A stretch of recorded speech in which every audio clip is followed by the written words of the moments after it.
on that, there doesn't seem to be much progress. I mean, the peace dividend, people expected now the East is free, here is virgin territory, you can employ all these people who are jobless, and get the process moving.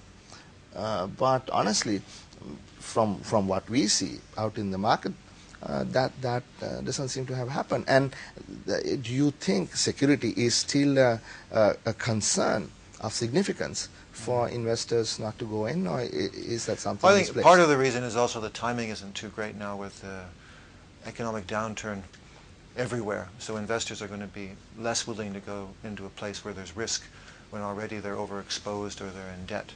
But there is risk still there. It's a good thing that just the other day the Chief Minister announced that the TVMP would be laying down arms. It's a good thing that a memorandum of understanding was signed with UNICEF for demobilizing all the child soldiers, and that's going forward. But all these things need to happen in order for investors to be willing to take risk, because investors have a lot of places they can choose from. Investors are assuming a lot of risk anyways, just in a normal business model. And if there's a political risk included with it, it's going to deter. I think it's, Sri Lanka's not that big a country also, and there's been good progress made in the East in getting people back to some semblance of normal life, but for the country as a whole to realize its potential, which includes the East, there has to be an end to the conflict. There has to be a peaceful environment in the country. That affects everywhere. It affects the North the most, but it has an effect on the East as well. So it doesn't mean investors aren't going to come, but they're always going to be balancing this risk, and until the risk goes down, it's going to be difficult to get that as much as you want. But it's still early days. I think you have to recognize that. It's only a year and a half since since the fighting stopped, basically. Yeah, I don't disagree with you, but you said that risk has to go down. Whose responsibility is it to ensure that risk continues to decline?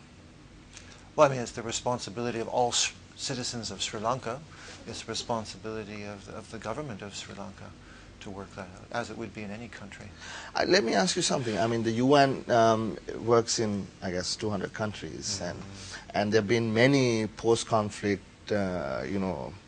move of people into the development mainstream and all that in other parts of the world. How do you see the Sri Lankan case? Is it pretty average transformation or transition, or is it something that you would hold up and say, look, here is a model that others can learn from? I think it's a bit early yet, because the conflict isn't finished. At this moment, there's tremendously heavy fighting. Yeah, I'm talking about the Eastern Province. Okay, in the East.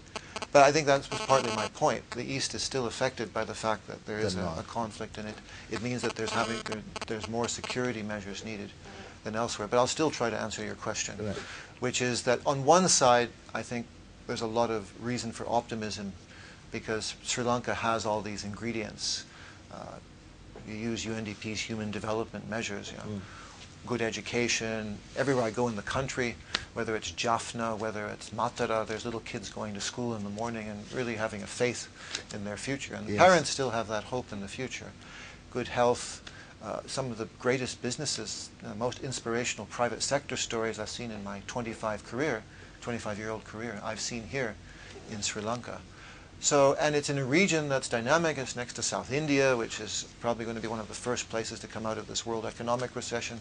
It's just across the sea from Malaysia and Singapore, which is fantastic. So those are all things that should allow Sri Lanka to be a good model of post-conflict. What's going to be difficult is that the conflict here has been going on for 25 years, and it's quite deeply rooted. So that's why it's very, very important that in these last stages now of the conflict,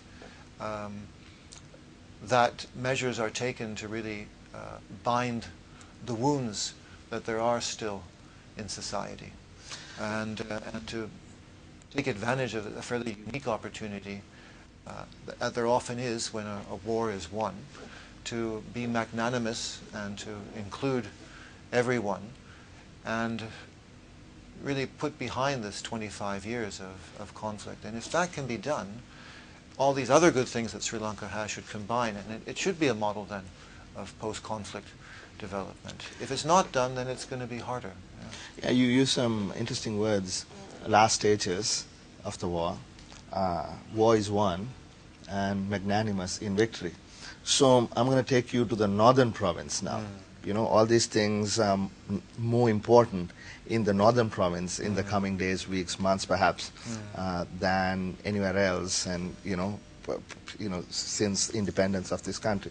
This is an opportunity for the people of this country, the government, the majority, everyone, to be able to be magnanimous and get everybody included in the development process. So the model that you followed in the East, you will now have to follow in the North once this phase of conflict is behind us. Would you do anything differently in the North than what you did in the East, or will you just continue to implement that same game plan in the North? Yeah, well, in one way it's the same game plan, because we hope that people will be able to return to their areas once the conflict is ended. We're going to have to deal with issues of demining and all that, but it's going to be more difficult in the North, because the area has been without substantive infrastructure development for a long time. The level of mines and the level of unexploded ordnance is more.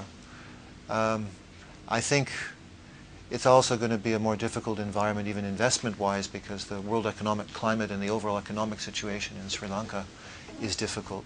In terms of international assistance, there's more competition for it than there was even 2 years ago.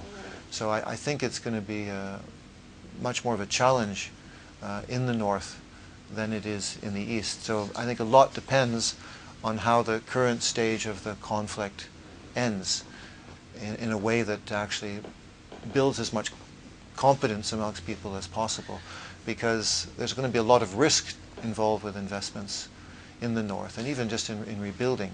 So you have to overcome that risk, I think, by a fair degree of transparency, by a lot of confidence-building measures. Yeah, so I agree with you. The North is going to be much more difficult than the East. And even in the East, we haven't seen, anywhere near what was promised. Let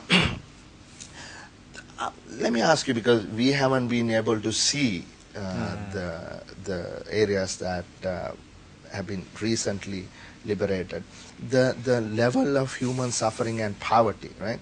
I mean, this is something, particularly with the IDPs from the various locations still occupied by the LTT and the areas that they were recently occupied. So what is your assessment? Are people just basically hand-to-mouth survival? Are people, the homes been destroyed and they're living in terrible conditions? What's your first? Well, I think you have two groups of people right now. You have the people who managed to escape, about 35,000 people who are housed in various places around Vuvunia. And then you have the people who are in this tiny pocket of land, Putamatalan in Mullaitivu district. Those people in Mullaitivu district are in very, very difficult conditions right now, because they're caught between fighting. We've been able, with government involvement, to get a certain amount of supplies in, but it's a fraction of what that population would need.